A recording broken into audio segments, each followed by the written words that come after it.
Assalamualaikum warahmatullahi wabarakatuh. Perkenalkan, nama saya Wartini dengan NIM 0437687701. Di sini saya akan mempresentasikan tugas 2 dengan 4 pertanyaan.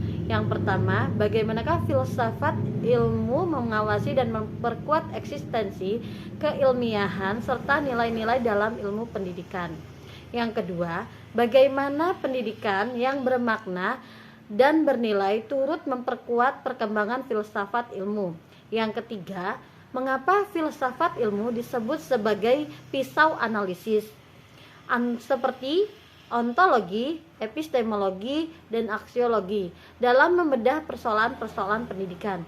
Pertanyaan yang keempat yaitu contoh konkret penerapan filsafat ilmu dalam praktik pendidikan, misalnya kebijakan, kurikulum, atau proses pembelajarannya.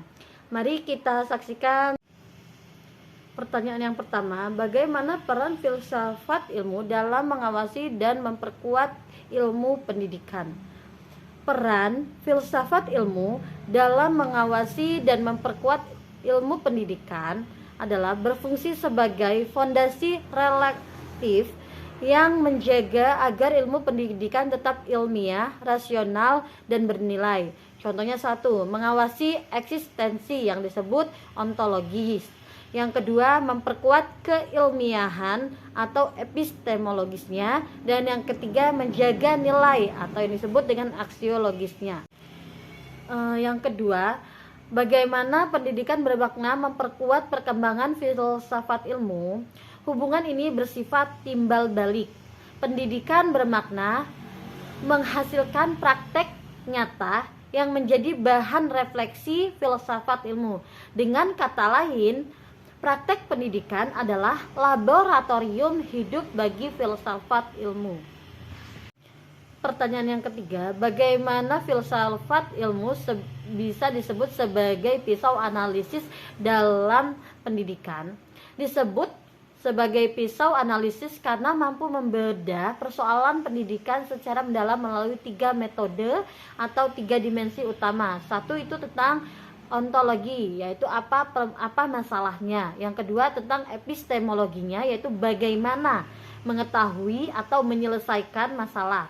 Yang ketiga aksiologi, yaitu untuk apa dan dampaknya apa.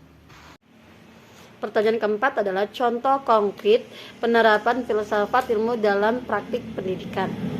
Contohnya, dalam kebijakan pendidikan diambil dari kebijakan Merdeka Belajar di Indonesia. Kedua, dalam kurikulum, contohnya kurikulum berbasis kompetensi. Yang ketiga, dalam proses pembelajaran, contohnya model pembelajaran problem based learning atau yang disebut dengan PBL. Dan yang keempat, dalam evaluasi pendidikan. Kesimpulannya, filsafat ilmu bukan sekedar teori abstrak, tetapi alat kritis yang memastikan bahwa pendidikan tetap bermakna, ilmiah, dan berorientasi pada nilai. Sebaliknya, praktik pendidikan memberikan bahan baku nyata bagi perkembangan filsafat ilmu. Keduanya saling memperkuat. Contoh, filsafat ilmu memberikan arah dan dasar, sedangkan pendidikan memberikan realitas dan pengujian. Terima kasih.